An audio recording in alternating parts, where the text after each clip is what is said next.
The soft glow of evening lights filtered through the fogged windows of Riverside Diner. Located on the outskirts of Oakwood, Pennsylvania, the small roadside establishment had seen better days. Its yellow neon sign flickered occasionally, casting uneven shadows across the nearly empty parking lot. Inside, the warmth contrasted with the October chill that had descended upon the town like an unwelcome visitor. Thomas Warren sat alone at his usual corner table, his weathered hands wrapped around a bowl of soup that had long since stopped steaming. At 40, his face carried the quiet dignity of someone who had shouldered more than his fair share of life's burdens. The creases around his eyes deepened as he glanced at the empty chair across from him, his evening ritual unchanged for the past 3 years. The waitress Doris approached with practiced caution. She'd worked at Riverside long enough to understand Thomas's unspoken boundaries. "Anything else tonight, Thomas? Dessert, maybe?" Her voice carried the gentle concern of someone who had witnessed his solitary dinners too many times to count. Thomas shook his head, his eyes briefly meeting hers. "Just a check, Doris. Thanks." The words emerged quietly, almost as if he was conserving what little energy remained after a day of rebuilding transmissions and replacing timing belts at Warren Garage. Doris nodded, sliding the bill onto the table before retreating. She'd stop at the counter and add another slice of apple pie to his takeout bag, the kind Abby liked, even though he never ordered it. Some things didn't need to be said aloud. Thomas's gaze drifted back to the second set of silverware he'd arranged neatly on the opposite side of the table. 3 years, 2 months, and 16 days since Jennifer had occupied that seat. The cancer had taken her quickly. Too quickly for proper goodbyes. Too quickly for Abby to understand why Mommy wasn't coming home from the hospital. The medical bills still arrived with ruthless regularity, a monthly reminder of his failure to save her. The bell above the diner door chimed, drawing Thomas from his thoughts. Cold air rushed in, carrying with it the sound of rain that had begun to fall. A young woman stood in the doorway, clutching the hand of a small boy. Both were soaked, their clothes clinging to them like a second skin. The woman's eyes darted around the diner, a mixture of desperation and fear evident even from across the room. Thomas recognized that look. He'd seen it in his own mirror during those first months after Jennifer's passing. The expression of someone whose world had collapsed and who hadn't yet figured out how to exist in the aftermath.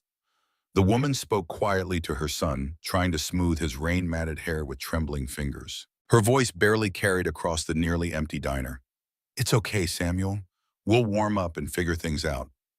The boy, Samuel, couldn't have been more than 6. His small shoulders hunched forward as he pressed closer to his mother, eyes wide, as he surveyed the unfamiliar surroundings. A faded superhero backpack, their only luggage, hung from the woman's shoulder. Doris approached them with a menu, but the woman hesitated, her hand disappearing into her pocket to presumably count what little money remained there. The mental calculation played across her face, a familiar arithmetic of desperation. Thomas looked away, his eyes falling once more on the empty chair across from him. Jennifer would have already been halfway across the diner by now, inviting the strangers to join her. She'd been like that, unable to witness suffering without attempting to alleviate it. It was what had made her an exceptional nurse and an even better human being. The sound of approaching footsteps pulled him back to the present. The woman stood before his table, her composure clearly forced. Up close, the exhaustion etched into her features was unmistakable. Dark circles shadowed eyes that might once have sparkled. Her clothes, though soaked, hinted at better days. Quality garments now worn thin at the edges. "I'm sorry to bother you," her voice barely above a whisper. "My son is hungry. Could we stay a while?" The words seemed to cost her something valuable. Pride, perhaps, or the last remnants of the person she'd been before whatever circumstances had led her here. Samuel pressed against his mother's side, his small face a study in controlled fear. The boy was trying so hard to be brave, a weight no child his age should have to carry.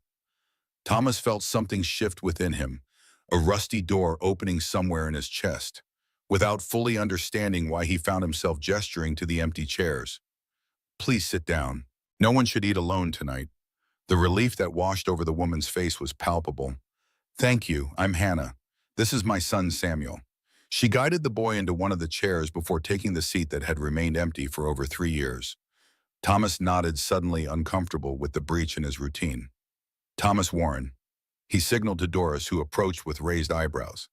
Could we get 2 more bowls of soup and grilled cheese for the boy? Hot chocolate, too. Hannah's eyes widened. Sir, we can't. We couldn't possibly, Thomas interrupted gently. I insist. The words surprised even him.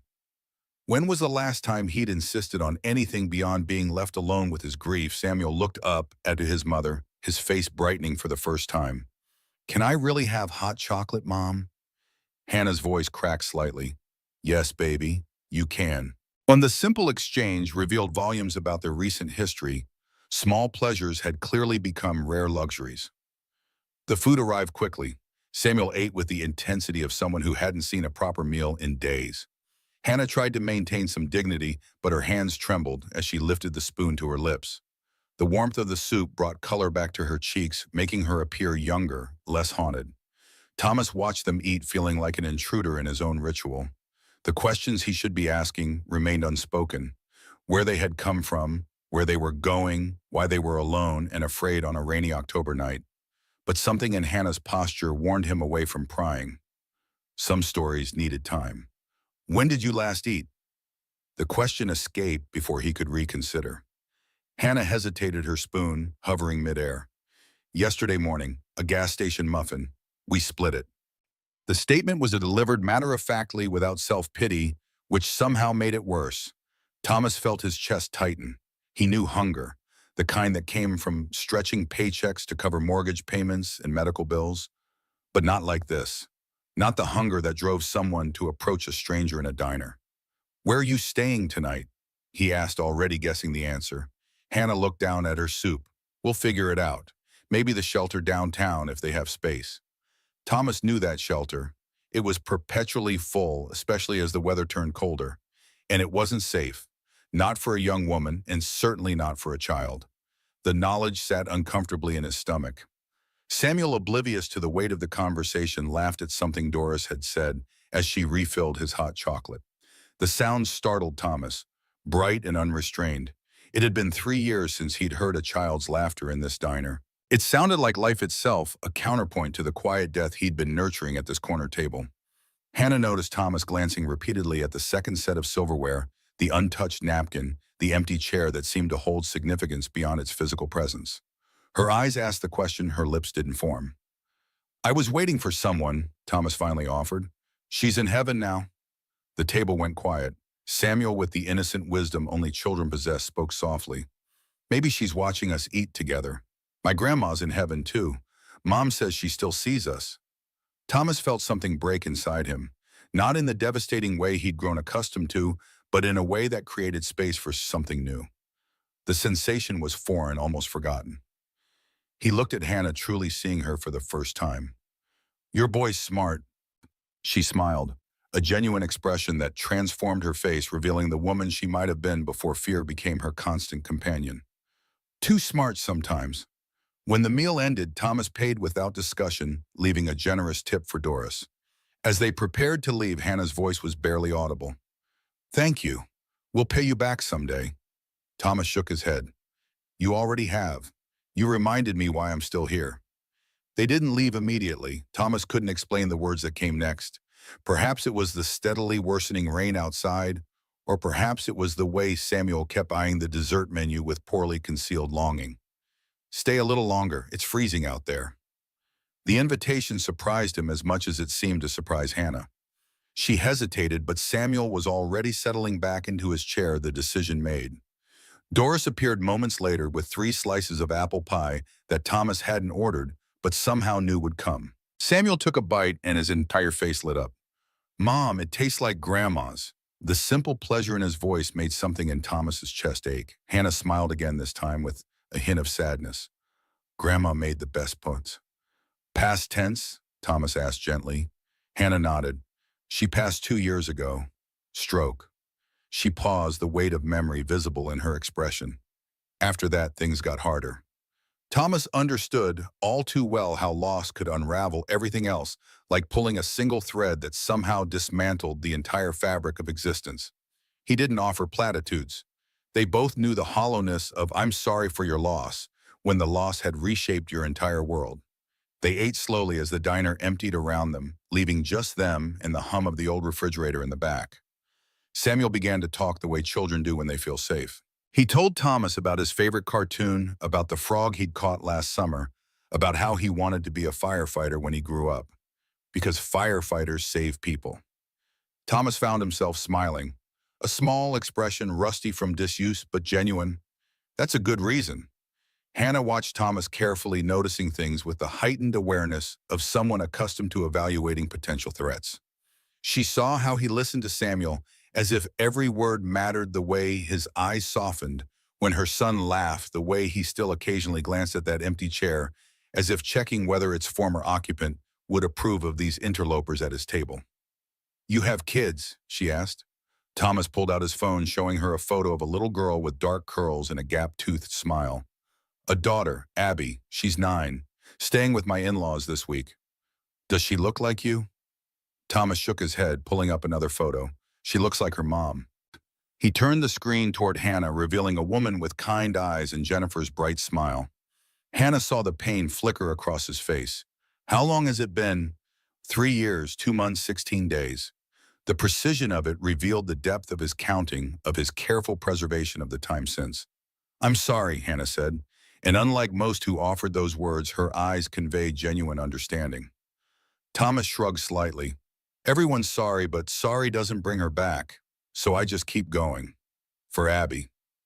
A silence fell between them, not uncomfortable, but weighted with shared comprehension of grief's geography. Hannah's eyes fell on Thomas's left hand, noticing for the first time a faded burn scar that twisted across his palm and disappeared beneath his sleeve. "How did that happen?" she asked, nodding toward his hand. Thomas looked down as if surprised to find the scar still there, a permanent part of his landscape. "Fire, about 12 years ago. I worked in a restaurant kitchen back then. Grease fire got out of control. 3 people were trapped in the back. You went in after them." Hannah's voice held no surprise, as if she'd already categorized him as someone who would run toward danger rather than away from it. Someone had to. The simplicity of his response revealed more about Thomas Warren than an hour of conversation. "Did you get them out?" "Yeah, all 3. One was the dishwasher kid, was only 17. He's a chef, now sends me a card every Christmas." Thomas spoke matter-of-factly, uncomfortable with the implied heroism. Samuel's eyes had grown huge. "You're a hero." Thomas shook his head quickly. "No, I'm just a guy who didn't think. I just moved." Hannah saw it differently. "You saved people back then," she said softly. "Tonight you saved us." Thomas shifted in his seat, visibly uncomfortable with her assessment. "I just bought dinner." "You gave us more than food. You gave us dignity. You didn't look at us like we were less." Her voice cracked on the last word. Thomas's throat tightened. "You're not less. You're just in a hard spot. We all end up there sometimes." The words emerged rough-edged, but genuine. Hannah wiped her eyes quickly, not wanting Samuel to see her cry. Thomas recognized the gesture, the parental instinct to shield children from adult vulnerabilities. He changed the subject. "Where are you from, originally?"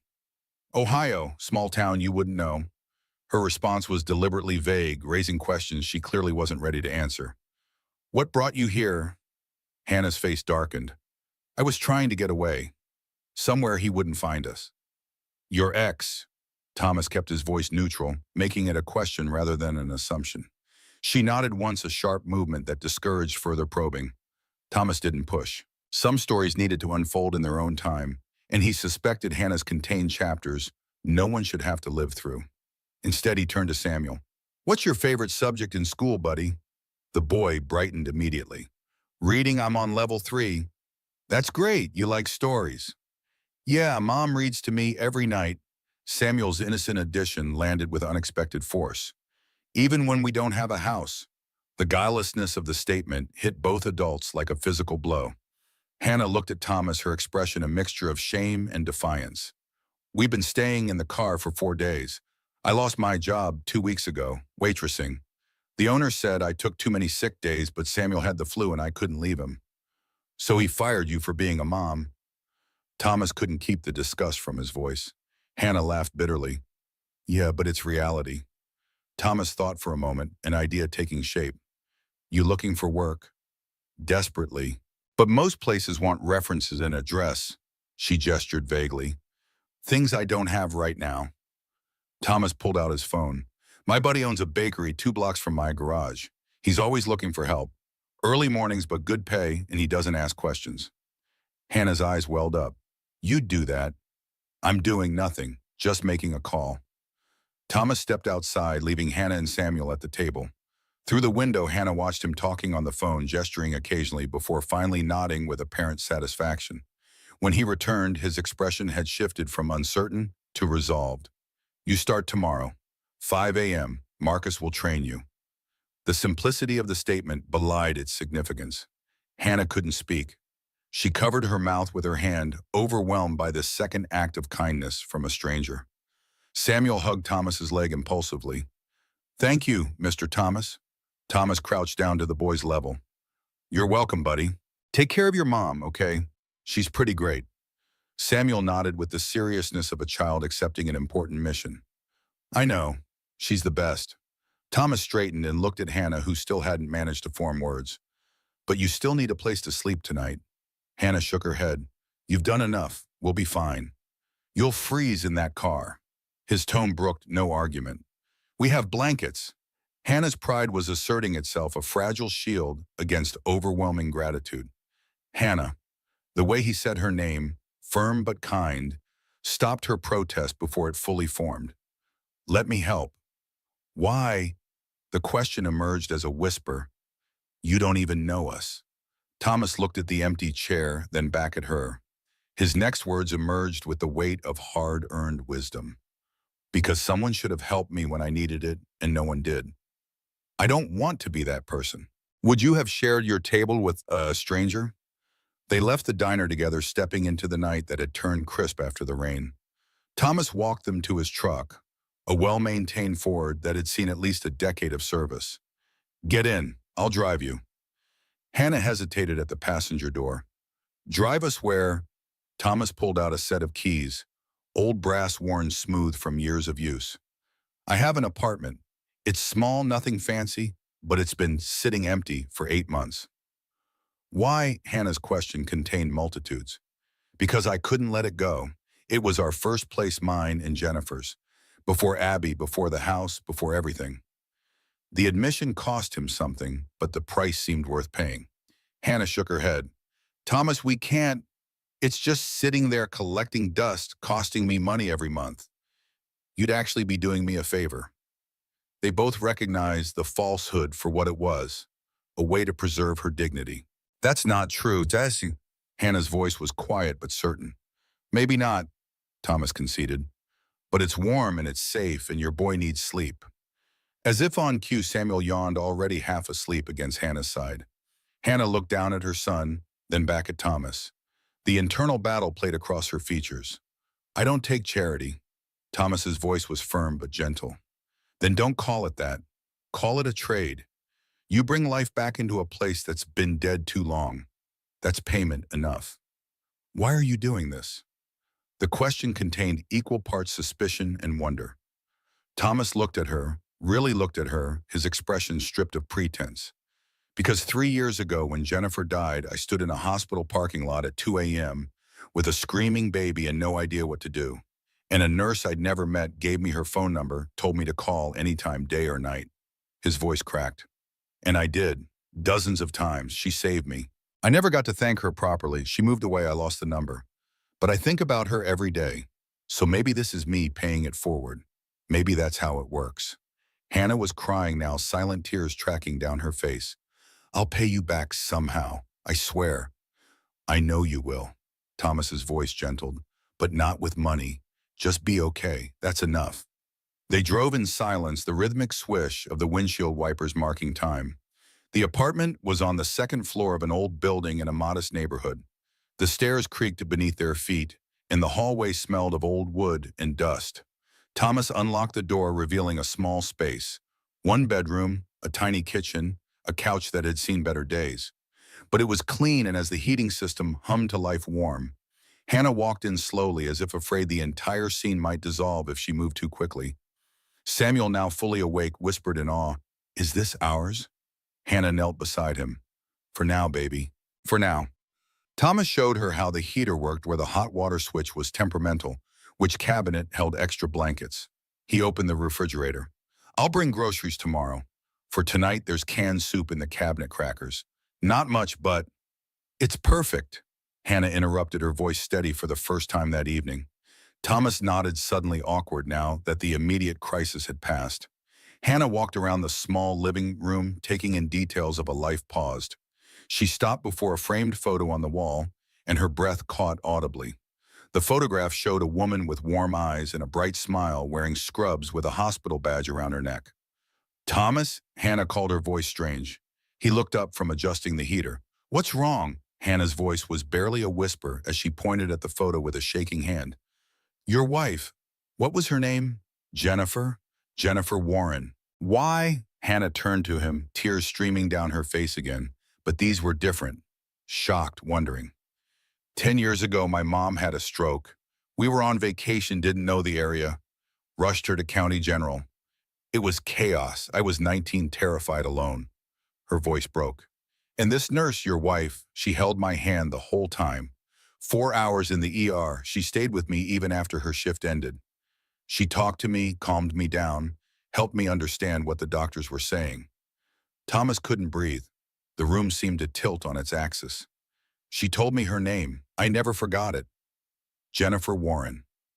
Hannah's eyes held wonder. I looked for her afterward to thank her, but she'd transferred to a different hospital. Thomas sat down heavily on the couch, the room spinning around him.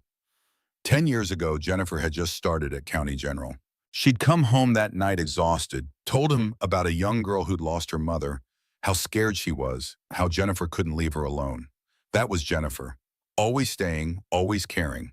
And now, a decade later, that same girl was standing in their first apartment with a son of her own running from her own nightmare. This couldn't be coincidence. Sarah believed in signs, Hannah whispered. Said the universe connects people who need each other. Do you believe that? Thomas looked at Samuel, now curled up on the couch, then at Hannah. The question hung between them, important in ways neither could fully articulate. I didn't, he finally said. But maybe I should start. They sat in silence for a long moment, the apartment filled with something neither could name. Not quite hope, but perhaps its precursor. Can I tell you something? Hannah asked finally. Anything. When I left my ex, I had no plan, no destination. I just drove and I kept thinking, kept praying, please let someone help us. Just one person. That's all I need, one kind person. She looked at Thomas directly. And then you pulled out that chair. Thomas's eyes burned with unexpected emotion. I almost didn't. I almost told you the table was reserved because I was tired. Tired of people, tired of trying, tired of everything. What changed your mind? Samuel. Thomas's admission came easily. The way he said thank you before he even sat down. It reminded me of Abby, how she always thanks everyone, even when she's scared, even when she's hurting. Hannah nodded in understanding. Kids see the world different than we do. Yeah, they still believe in good people. The observation hung between them, a shared recognition of what they'd both lost and what their children somehow retained despite everything. Hannah stood and walked to where Thomas sat. In a gesture that seemed to surprise them both, she placed her hand briefly on his shoulder. You are a good person, Thomas. I'm just tired. The admission came from somewhere deep. You're good and tired. Those can both be true. Hannah's insight, simple but profound, settled something in Thomas. The moment was broken by Samuel's sleepy voice. Mr. Thomas.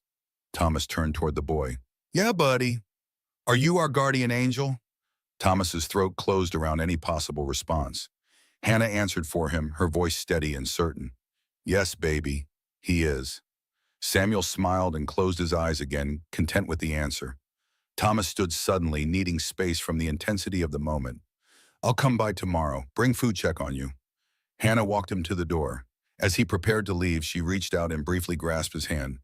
Thomas. He stopped waiting. Thank you for seeing us. Not everyone does. Thomas squeezed her hand once before releasing it. The words that came next surprised him with their certainty. You're hard to miss. He left quietly, descended the creaky stairs, and got into his truck.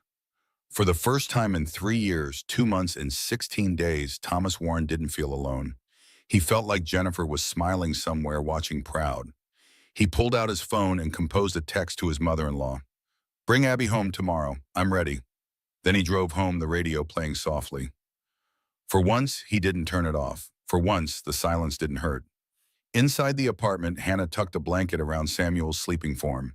She stood at the window watching Thomas's taillights disappear down the street. Her hand went to the photo of Jennifer on the wall.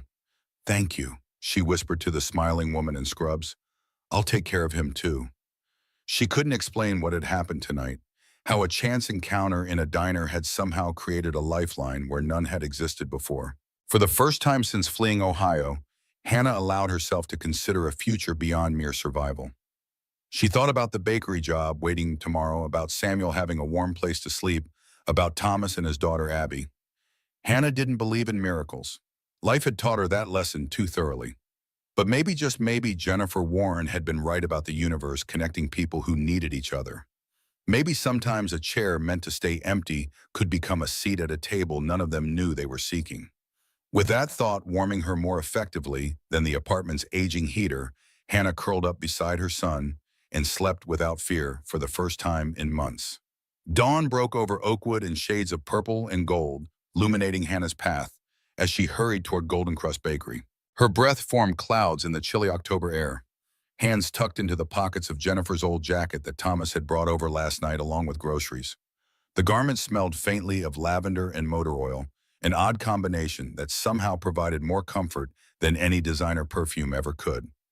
Marcus Chen, a stocky man with laugh lines etched deep around his eyes, greeted her at the back entrance, his apron already dusted with flour despite the early hour. "You must be Hannah. Thomas mentioned you're an early riser." His warm handshake conveyed more welcome than his words. The kitchen hummed with pre-dawn energy, ovens already radiating heat, mixers whirring, the scent of yeast and sugar hanging heavy in the air. Hannah's culinary experience had been limited to diner fare and home cooking, but she absorbed Marcus's instructions with the intensity of someone who understood this opportunity represented more than just employment. "I've got a family coming at 7 to pick up a birthday cake.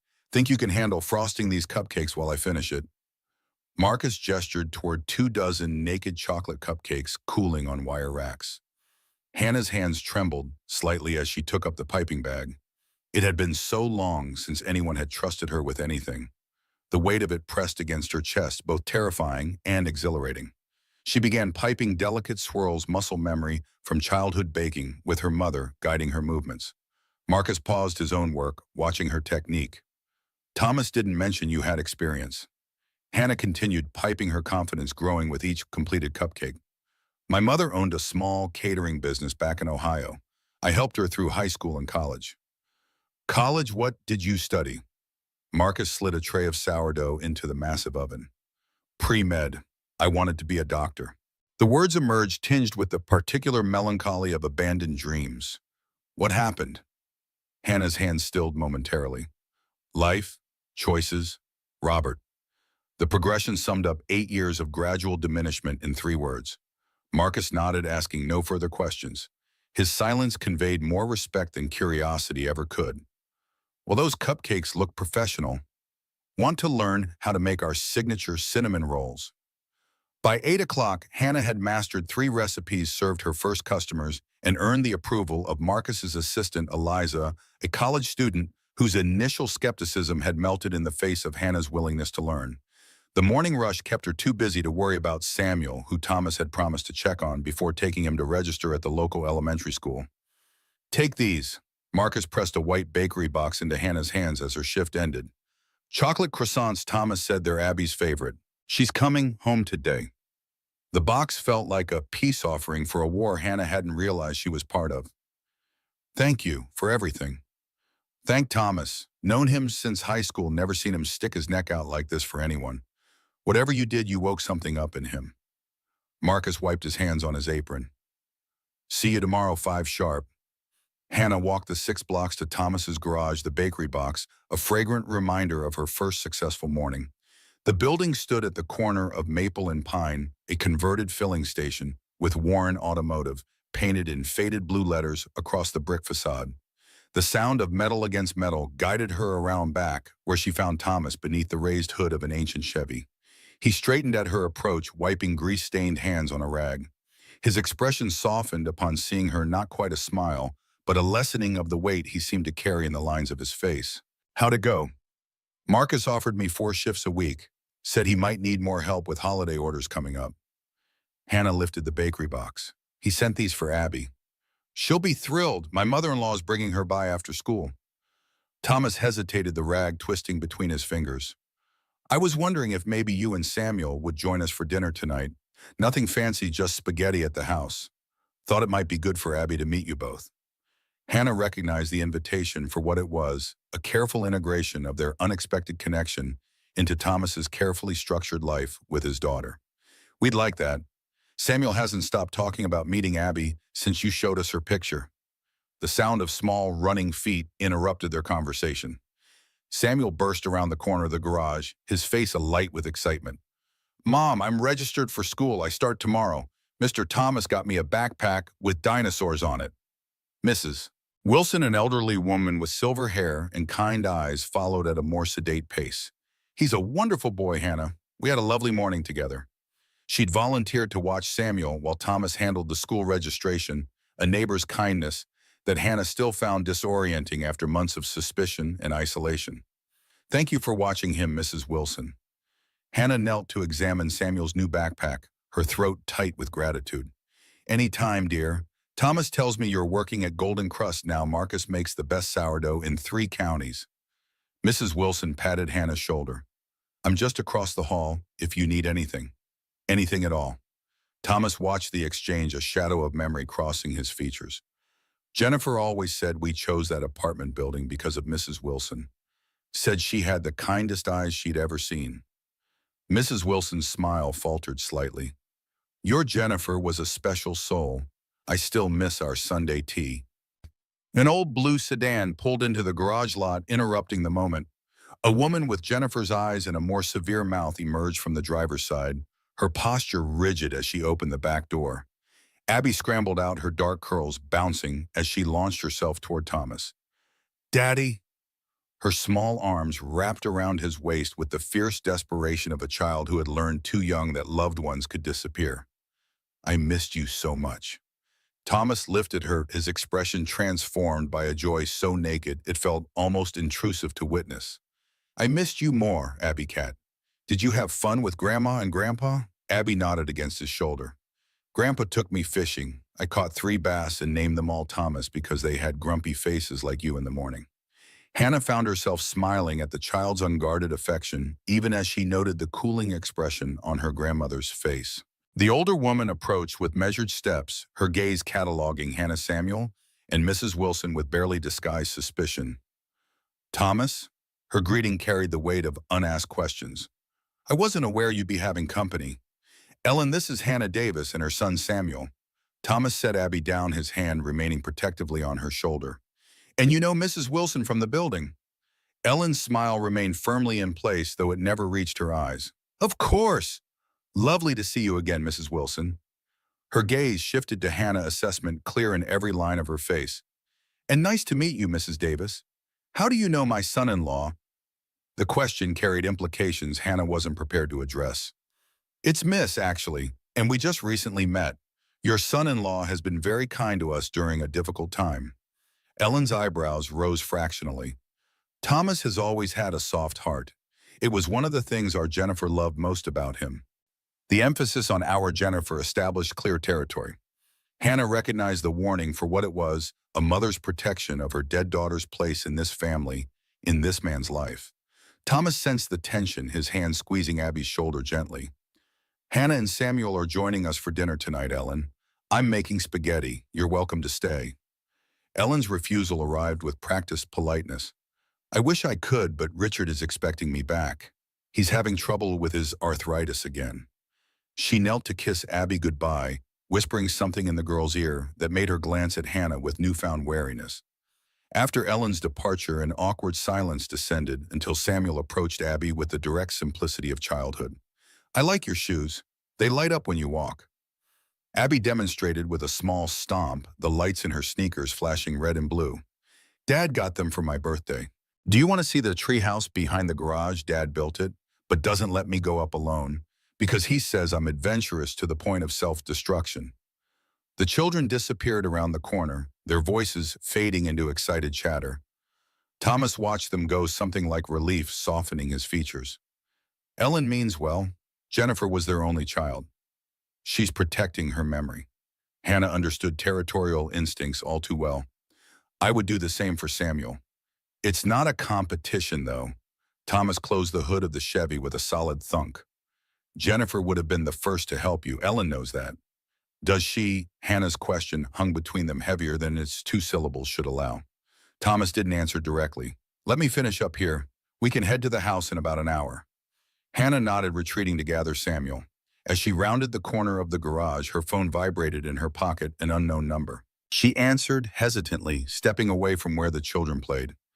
Hannah Davis. The male voice was unfamiliar. Yes. This is Detective Michael Rivera with Oakwood PD.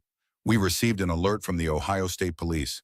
Robert Davis has filed a missing persons report for you and your son. Hannah's knees weakened. She leaned against the garage wall for support. We're not missing. We left. Her voice dropped to a whisper. He knows that. Ma'am, in situations like this, we're required to follow up. I'd like you to come by the station to clear this up. Just routine. Nothing about Robert had ever been routine. Is he there in Oakwood? Not to my knowledge, ma'am, but he's made some concerning allegations. It would be better to address them in person. Hannah's mind raced through implications and consequences. I'll be there in 30 minutes. She found Thomas in the office portion of the garage, invoices spread before him. I need to go to the police station. Robert filed a missing persons report. Thomas stood immediately concerned, etching new lines around his eyes. I'll drive you. No, Hannah's refusal came too quickly. She softened her tone. This is my mess. Samuel's excited about dinner with Abby. I don't want to ruin that. She hesitated. Could he stay with you while I handle this? The trust implicit in the request hung between them, weighty and significant. Thomas nodded once. Of course, but call me if you need anything. Anything at all. Hannah's walk to the police station took her through Oakwood's main street, past shops and cafes where normal people led untroubled lives. The precinct occupied a red brick building with American flags flanking the entrance. Inside, fluorescent lights buzzed overhead as she approached the front desk. I'm Hannah Davis. Detective Rivera called about a missing persons report. The desk sergeant directed her to a small interview room where Rivera, a middle-aged man with salt and pepper hair and tired eyes, waited with a folder open before him. Mrs. Davis, thank you for coming in. His formality set her teeth on edge. It's Miss. I left my husband 6 months ago. Hannah sat across from him, back straight, hands folded on the table to hide their trembling. Rivera consulted the file. Your husband claims you disappeared with your son during a custody exchange. He's filed for full custody, citing mental health concerns. A bitter laugh escaped before Hannah could contain it. Of course he has. This isn't a laughing matter, Miss Davis. Child custody disputes can become complicated. Hannah leaned forward. Has he told you why I left? Has he mentioned the 3 hospitalizations for accidents that weren't accidents at all? Or the restraining order I filed in March that was mysteriously dismissed? Did he tell you he threatened to kill us both if I ever tried to leave again? Rivera's expression remained professionally neutral. He's provided medical documentation of your treatment for anxiety and depression. Conditions that developed during my marriage, detective. Imagine that. He also claims you have been withholding his property, a USB drive containing important business documents. Hannah's blood ran cold. The USB drive hidden in Samuel's dinosaur toy contained financial records she discovered, accidentally evidence of Robert's involvement in a prescription drug operation running through his real estate developments. She'd copied the files as insurance before fleeing. I don't have any USB drive. Rivera studied her face. Your husband seems very determined to find it. Robert is very determined about many things, detective, control being chief among them. The interview continued for another 40 minutes, Rivera probing for inconsistencies, while Hannah carefully navigated the territory between truth and safety. She provided her current address and employment, establishing legitimate reasons for her presence in Oakwood, while omitting Thomas's involvement entirely. One last question, Miss Davis. Do you feel your son is in danger from his father? The directness caught her off guard. Yes. The single syllable carried years of accumulated fear. Every day since we left. Rivera closed the file. I'll update the report to show you're not missing. However, without a current custody agreement, this remains a civil matter. I'd suggest contacting a family law attorney. Hannah stood on unsteady legs. Is that all? For now, we'll be in touch if anything changes. Outside the station, Hannah leaned against a lamppost, gulping fresh air into lungs that suddenly seemed too small. Robert knew where they were now. The fragile sense of security she'd built over the past 24 hours collapsed like a house of cards. Her phone rang Thomas. She answered with trembling fingers. Hannah, everything okay? His concern traveled clearly through the connection. He's looking for us. She couldn't elaborate further on a public street. For the USB, Thomas's voice lowered. Come back to the garage. We'll figure this out. I can't involve you in this. It's not safe. You already have. His certainty provided unexpected ballast. We're in this together now. Hannah retraced her steps to Warren Automotive, her mind cataloging potential escape routes, even as another part of her yearned for the stability Thomas in this small town represented. She found him waiting outside, tension evident in the set of his shoulders. The kids are inside with Eliza Marcus's assistant, offered to watch them while I close up. Thomas guided her to a bench behind the garage, sheltered from street view. Tell me everything. The story spilled out in halting fragments, how she'd discovered financial records on Robert's laptop showing massive cash deposits from a company that didn't exist. How she'd copied the files after witnessing a late-night meeting between Robert and men she later identified as connected to an opioid distribution network. How her depression had conveniently worsened after she'd started asking questions, leading to medications that left her disoriented and compliant. The last straw was when he hit Samuel for spilling juice on some paperwork. I packed that night, took the USB as insurance, and left while Robert was at a business dinner. Hannah's hands twisted together in her lap. I thought we'd covered our tracks. I used cash, stayed off highways, avoided cameras. Thomas absorbed her story in silence, his expression growing progressively darker. You need a lawyer. I need to leave. Hannah stood abruptly. He'll come here, Thomas, and he won't care who gets hurt. Running didn't solve the problem before. Why would it now? Thomas rose to face her. You have something he wants. Use it. You don't understand what he's capable of. I understand that you've been fighting this battle alone for too long. Thomas's voice softened. You don't have to anymore. The simple declaration pierced Hannah's carefully constructed defenses, tears she'd been suppressing since the police station spilled over. I can't risk Samuel. I can't risk you and Abby. Some risks are worth taking. Thomas hesitated before placing a hand on her shoulder, the touch tentative yet grounding. Jennifer used to say that courage isn't the absence of fear, it's action in the face of it. Hannah looked up at him, really seeing the man who had unexpectedly become her ally.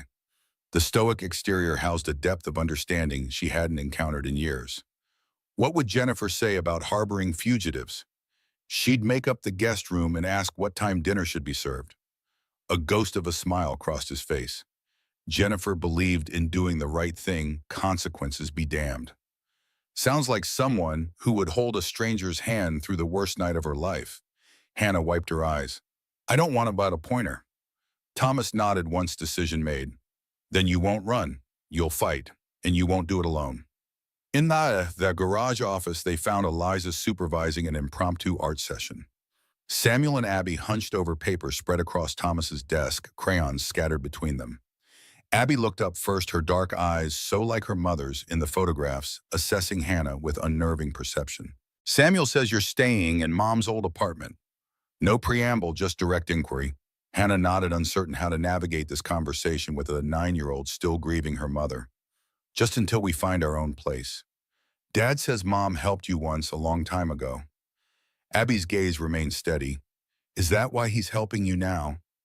The question contained layers no child should have to consider: legacy's obligation, the complex geometry of adult relationships. Hannah crouched to meet Abby at eye level. Your dad is helping us because he's kind, just like your mom was, but we won't stay any longer than we need to. Abby considered this, her small face serious beyond her years. Mom's favorite color was yellow. She painted the kitchen in the apartment yellow even though Dad said it looked like mustard exploded on the walls. The non sequitur caught Hannah off guard. It's still yellow, a little faded but still bright.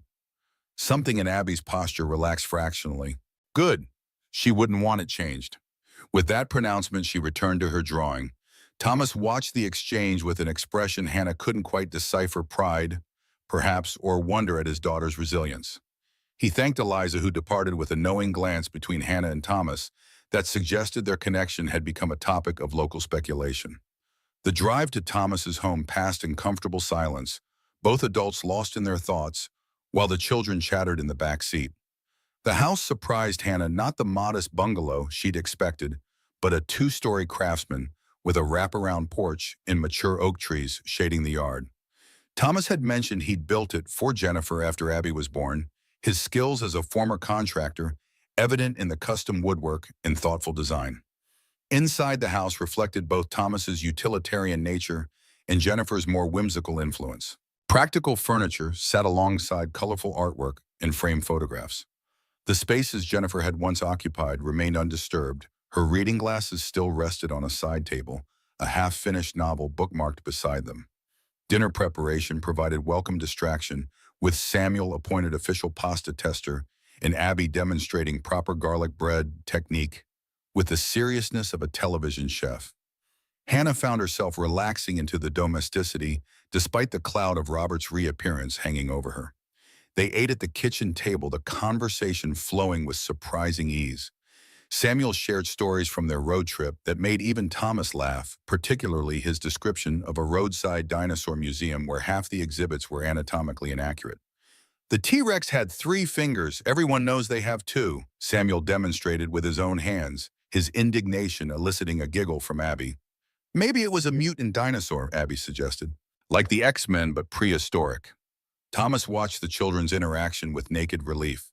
He'd clearly worried about Abby's reaction to these interlopers in their carefully constructed life.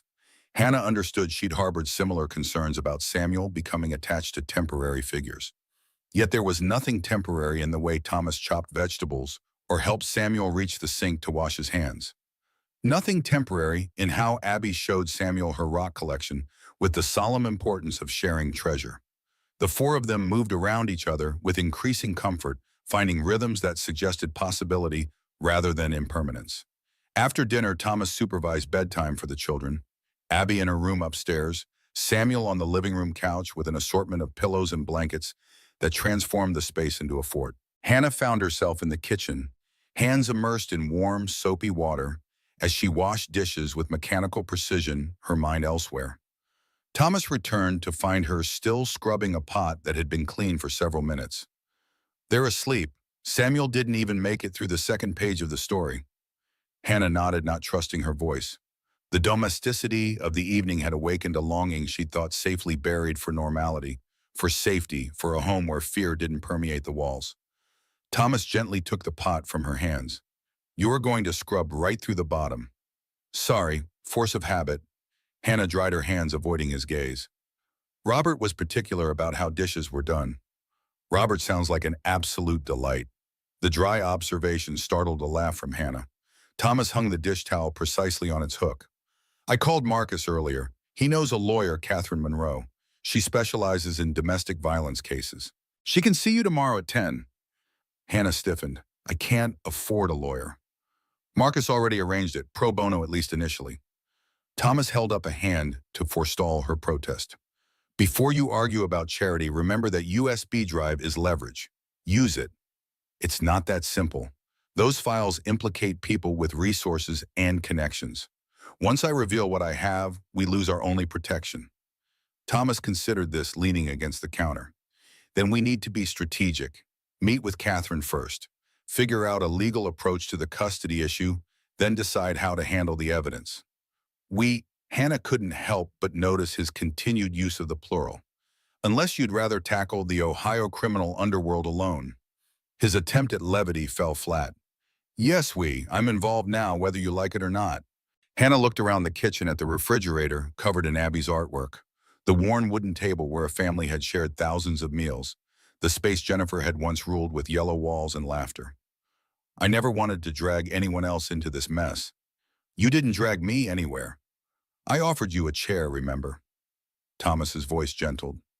Sometimes the burdens we're most determined to carry alone are exactly the ones we need help with. The truth of it settled between them, undeniable and oddly comforting. Hannah nodded once, accepting what she couldn't change. Okay, I'll meet with the lawyer. Thomas smiled, a real one this time, transforming his face in ways that made Hannah suddenly aware of him as more than just her benefactor. Good. Now there's ice cream in the freezer that's not going to eat itself. The evening concluded with bowls of vanilla ice cream topped with chocolate sauce eaten at the kitchen counter while they discussed practical matters. Samuel's first day of school tomorrow, Hannah's work schedule at the bakery, the logistics of their temporary living arrangement. The normalcy of it felt both foreign and right, like returning to a homeland Hannah had forgotten existed. Later, as Thomas drove them back to the apartment, Samuel asleep in the back seat, Hannah found herself studying his profile in the dashboard light. The grief was still there, etched into the lines around his eyes and mouth, but something else had emerged alongside it, a cautious revival of the man he must have been before loss hollowed him out. Thank you, she said softly as he pulled up outside the apartment building. For dinner, for everything. Thomas nodded, his eyes meeting hers briefly. See you tomorrow. I can drop Samuel at school on my way to the garage. That would be great. Hannah gathered her sleeping son Thomas, helping to transfer him without waking him. At the building entrance, she turned back. Thomas, he paused, key in the truck's ignition. Jennifer would be proud of you for pulling out that chair. Something shifted in his expression, pain and gratitude intertwined. He nodded once before driving away, taillights disappearing around the corner. Inside the apartment, Hannah settled Samuel in the small bedroom before returning to the living room. She removed the USB drive from its hiding place inside Samuel's stuffed dinosaur, turning the small device over in her hands. Such a tiny thing to contain so much danger. Her phone chimed with a text from an unknown number. The message consisted of a single line that froze the blood in her veins. Yellow walls suit you. Always did prefer you in bright colors. Hannah dropped the phone as if burned. Robert had found them. Not just the city, he knew exactly where they were staying. The implications cascaded through her mind like falling dominoes. He'd been watching. He might have followed her from the police station. He could be outside right now. Her hands shaking violently, Hannah checked the locks on the door and windows, pulled the blinds, then gathered Samuel's sleeping form and relocated him to the living room couch where she could keep watch. Sleep proved impossible, every creak and shadow transforming into threats that kept her heart racing until dawn painted the room in pale gold light. Morning arrived with cruel brightness, the sun illuminating Hannah's exhausted features in the bathroom mirror. Dark circles underscored eyes, red from vigilance, her skin pale from a night without rest. She splashed cold water on her face, mentally calculating next steps. They couldn't stay here now that Robert knew their location, couldn't impose further on Thomas and risk drawing danger to his doorstep, couldn't run without resources she didn't possess. The lawyer appointment represented their best immediate hope. Hannah dressed with careful attention to appearance, selecting the most professional outfit from her limited wardrobe. Perception mattered in these situations. Looking stable, capable, and put together could influence outcomes as much as facts and evidence. Samuel woke cheerful and excited for his first day of school, blissfully unaware of the dangers circling their fragile new beginning. Hannah maintained a bright facade throughout breakfast, answering his questions about classroom, procedures, and lunch options with manufactured enthusiasm that felt like glass shards in her throat. Thomas arrived precisely when promised, his truck idling outside the building. Hannah watched through the window as he approached, his steady gait and broad shoulders providing visual reassurance she hadn't realized she craved. She opened the door before he could knock. Good morning. Coffee. She gestured toward the kitchen, her voice overly bright. Thomas paused on the threshold, eyes narrowing slightly as he registered her appearance. You didn't sleep. Hannah abandoned the pretense immediately. Robert texted me last night. He knows we're here, in this apartment. Thomas's expression darkened. Show me. She retrieved her phone, displaying the message that had shattered her brief sense of security. Thomas read it twice, his jaw tightening visibly. Pack your things. You're staying with us. I can't do that to you and Abby. Hannah shook her head. He's dangerous, Thomas. So am I when someone threatens people I care about. The quiet certainty in his voice sent an unexpected shiver down Hannah's spine. This isn't a debate. Samuel will be safer at my house. So will you. Samuel emerged from the bedroom backpack slung over one shoulder. Morning, Mr. Thomas. Is Abby coming to school with us? Not today, buddy. She goes to Oakwood Elementary. You're at Riverside for now. Thomas ruffled the boy's hair. But she's excited to hear all about your first day tonight. Samuel's face lit up. We're coming for dinner again. Thomas glanced at Hannah, challenge evident in his raised eyebrow.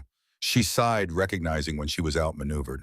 Actually, it looks like we might be staying with Mr. Thomas for a few days, just until we get some things sorted out. Samuel's cheer contrasted sharply with Hannah's apprehension. As they loaded their meager belongings into Thomas's truck, she couldn't shake the sensation of invisible eyes tracking their movements. Robert's presence felt tangible despite his physical absence, a suffocating awareness that had defined her existence for years. They dropped Samuel at Riverside Elementary, Hannah maintaining composure through the routine of meeting his teacher and establishing drop-off procedures. Only after watching him disappear into the building did she allow her shoulders to slump. Exhaustion claiming territory, she'd temporarily ceded to maternal duty. The lawyer's office is downtown. We have about 40 minutes. Thomas guided her back to the truck.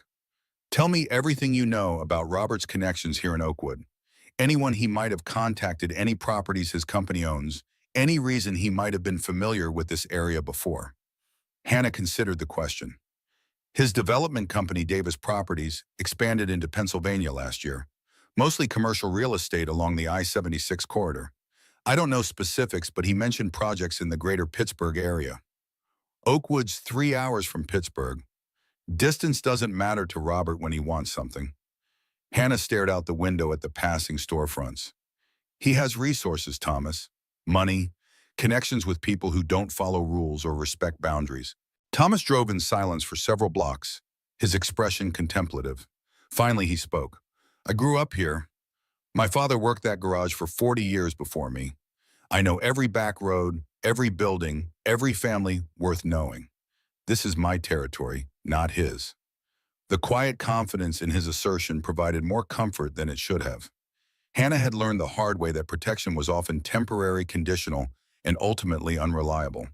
Yet something about Thomas Warren, his steadiness, his unpretentious strength, his matter-of-fact assumption of responsibility, made her want to believe. Catherine Monroe's law office occupied the second floor of a converted Victorian on Oakwood's Main Street.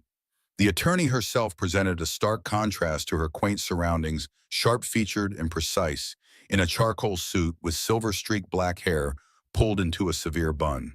Her handshake was firm, her assessment of Hannah immediate and thorough. Marcus mentioned your situation involves both custody issues and potential criminal evidence. Catherine gestured them to comfortable chairs across from her desk. Let's start with the custody aspect, as that's likely more time-sensitive.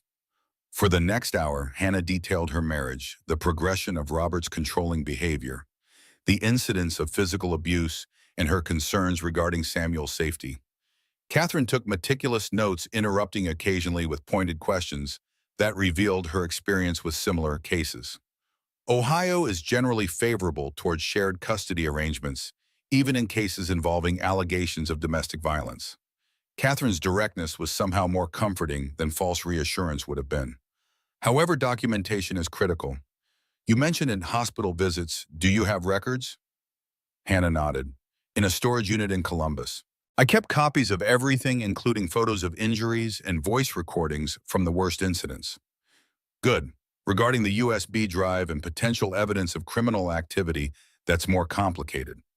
Leveraging that information without endangering yourself requires careful coordination with appropriate authorities. Catherine tapped her pen against her legal pad.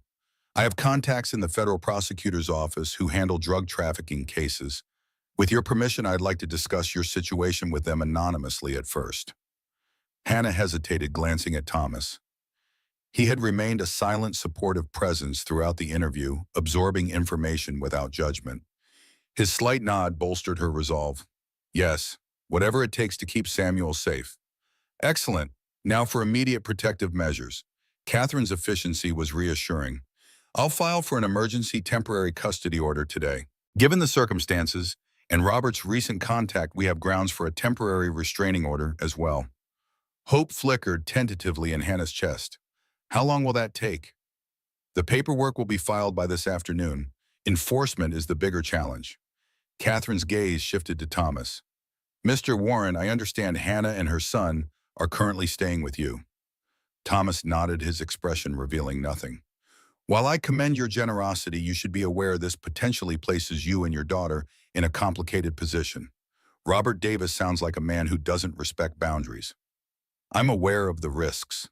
Thomas's simple statement contained no bravado, just calm acceptance of reality. Catherine studied him before turning back to Hannah. I'd recommend alternative accommodations once the protective orders are in place, perhaps through our county's safe housing program. We'll consider all options. Thomas's phrasing, the collective "we," didn't escape either woman's notice. As they left the law office, Hannah felt simultaneously lighter and more burdened. Progress toward legal protection, balanced against the knowledge that systems and paperwork provided limited defense against a determined adversary. Thomas checked his watch. I need to stop by the garage before picking up Abby. Marcus said you are not scheduled until tomorrow morning. Do you want me to drop you at the house? The thought of being alone, even in Thomas's secure home, sent anxiety coursing through Hannah's veins. Actually, could I come with you to the garage? I'd rather not be alone right now. Understanding dawned in Thomas's eyes. Of course. The afternoon passed in surprising comfort. Hannah settled in the garage's small office, helping organize invoices while Thomas worked on vehicles outside.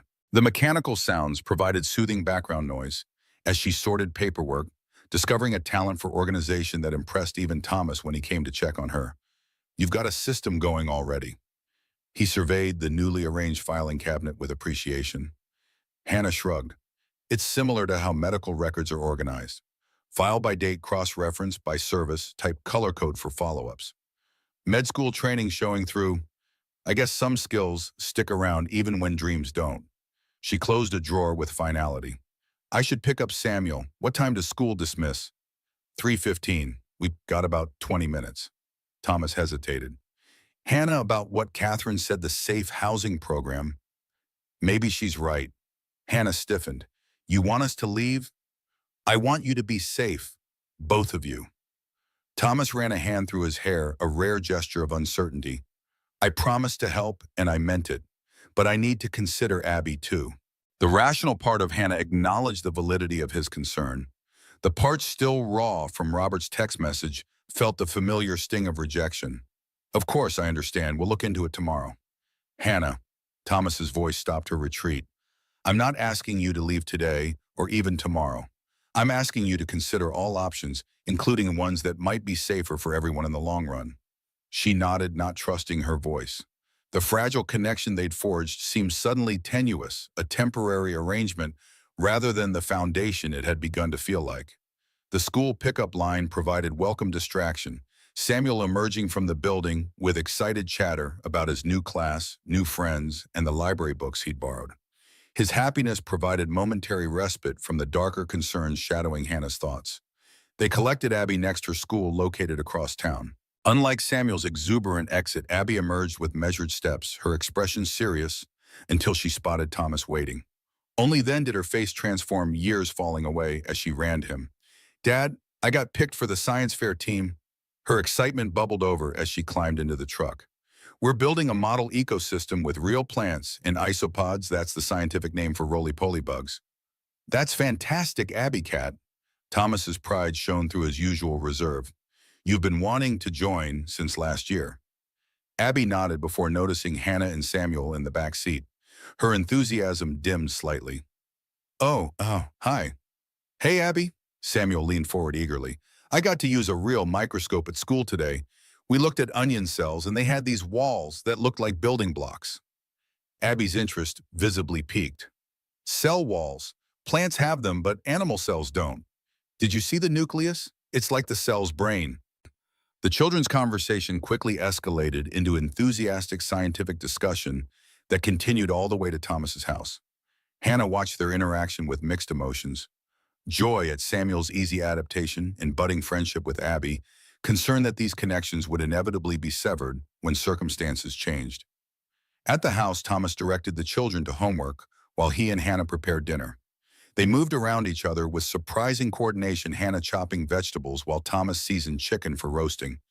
The domesticity felt dangerously comfortable, as if they'd been sharing a kitchen for years rather than days.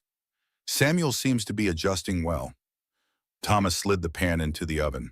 His teacher called me today, said he is academically advanced for his grade, reading at a fourth grade level. Pride warmed Hannah's chest. He's always loved books. Even when we were living in the car, he insisted on keeping his favorite stories. Said they were like portable homes. Smart kid. Thomas leaned against the counter, studying her. You've done an incredible job with him, Hannah, despite everything. The simple acknowledgement of her efforts, so rarely recognized, brought unexpected tears to Hannah's eyes. She blinked them away, focusing on the carrots beneath her knife. I've made plenty of mistakes. We all have. Doesn't diminish what you've gotten right. Thomas handed her a towel as her phone rang from the counter. Hannah checked the display, an unknown local number. With trembling fingers, she answered and set it to speaker. Hello, Hannah Davis, a female voice professionally detached.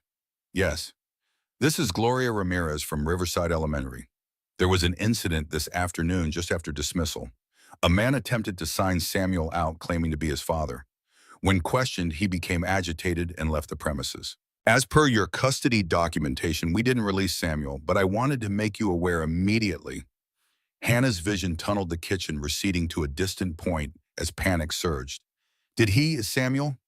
Your son is fine, Ms. Davis. He was already with you when this occurred, but I've alerted our security staff and will need updated pickup authorization forms from you tomorrow.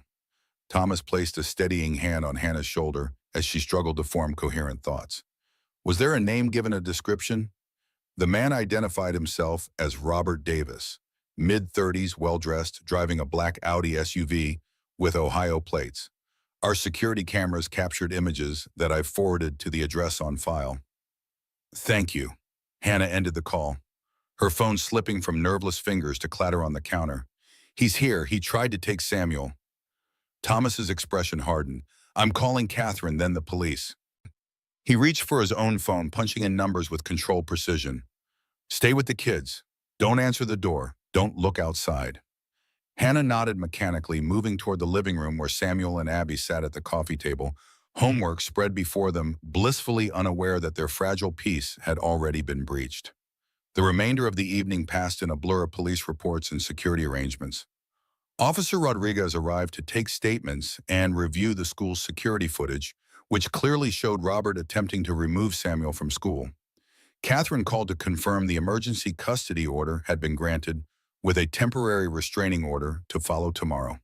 Thomas transformed before Hannah's eyes, his usual quiet competence amplified into a controlled intensity that brooked no argument. He checked windows and doors, installed additional locks, and activated a security system Hannah hadn't realized the house possessed. Only after the children were finally asleep, Samuel in the guest room, Abby in her own bedroom upstairs, did the facade crack. Thomas collapsed onto the living room couch, exhaustion evident in every line of his body. I called Marcus. He's sending 2 guys from his church to watch the house tonight. Thomas ran both hands over his face. Ex-military, both of them. Good men. Hannah sat beside him, the weight of responsibility crushing her chest. I've brought danger right to your doorstep. To Abby. Robert brought the danger, not you. Thomas's voice carried absolute certainty. None of this is your fault. It feels like my fault. From the moment I married him to right now, sitting in your living room while strange men prepare to guard your house because of my mistakes. The words tumbled out, gathering momentum. I should never have involved you. Should have kept running until we disappeared completely. And then what? Keep running forever? That's not living, Hannah. That's just surviving. Thomas turned to face her fully. Samuel deserves more. So do you. What about what Abby deserves, what you deserve? Hannah couldn't stop the bitter edge that crept into her voice. None of you signed up for this? Maybe not, but here we are anyway. Thomas's steady gaze anchored her amid the storm of guilt and fear. Jennifer used to say that life rarely asks permission before changing course. All we can do is adjust our sails and keep moving forward. The mention of Jennifer, invoked not as a ghost between them, but as a source of wisdom they could share, loosened something in Hannah's chest. She sounds like she was an amazing woman. She was. Thomas's smile held sadness, but no longer appeared weighted with unprocessed grief. Stubborn as hell, too.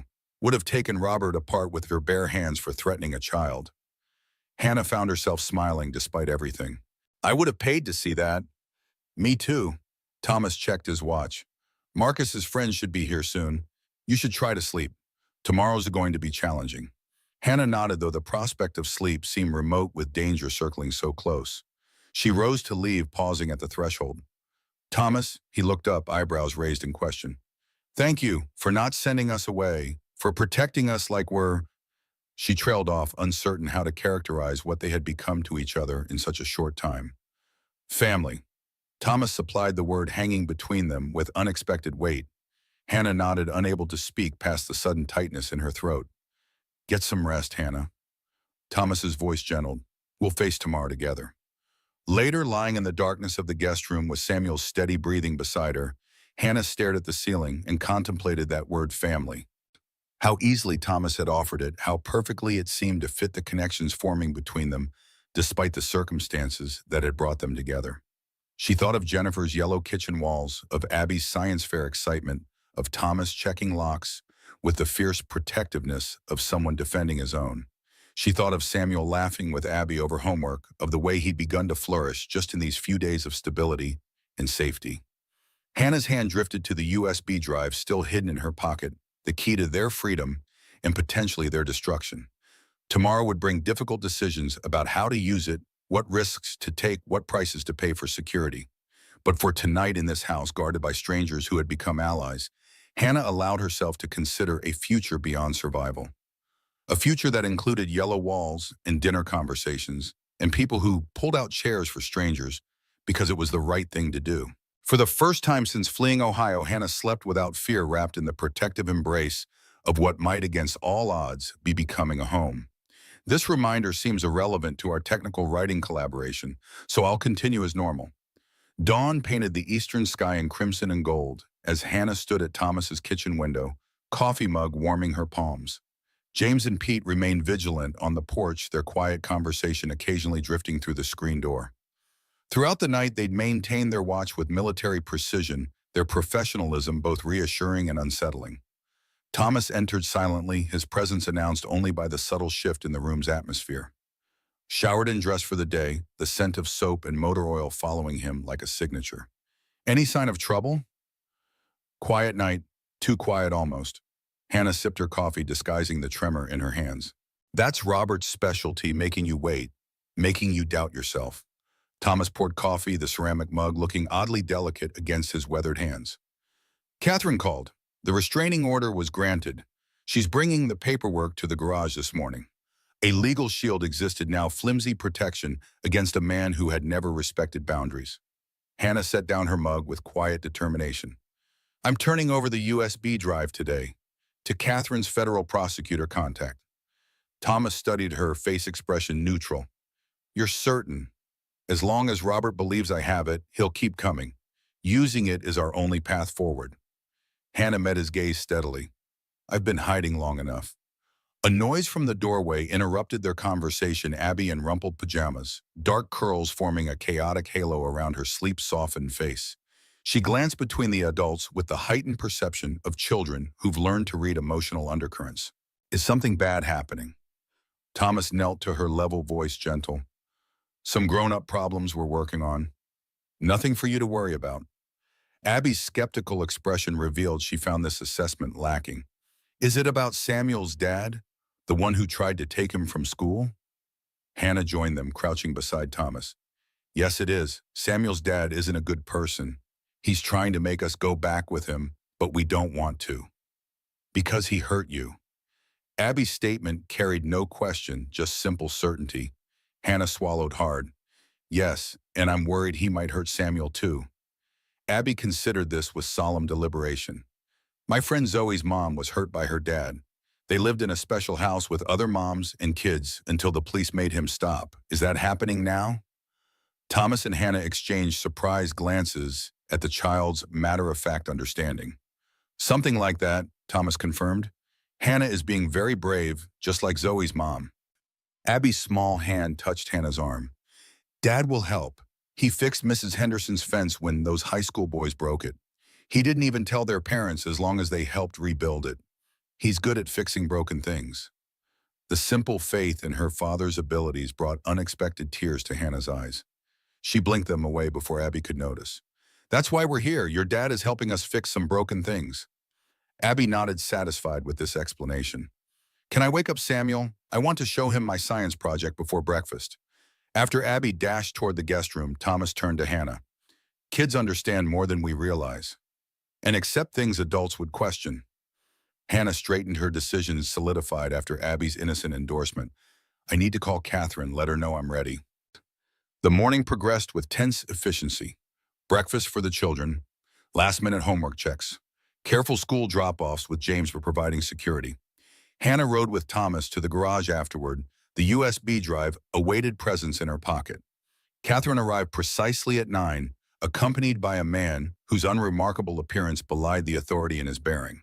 Hannah, this is Special Agent Paul Grayson, FBI Financial Crimes Division. He's here to discuss your evidence. In the garage's back office, Thomas closed the repair bay temporarily for privacy. Hannah removed the USB drive from her pocket, placing it on the desk. It contains financial records showing large cash deposits from a shell company called Midwest Pharmaceutical Supply. There are meeting minutes, property listings, and emails discussing distribution points and product movement that clearly aren't referring to legitimate real estate. Agent Grayson connected the drive to a secure laptop, scanning files with practiced efficiency. His expression remained neutral, but his posture grew increasingly alert. This is extensive. How did you obtain these files? They were on Robert's laptop.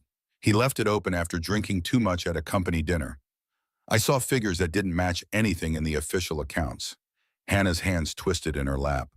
I copied everything before he woke up. And he knows you have this information.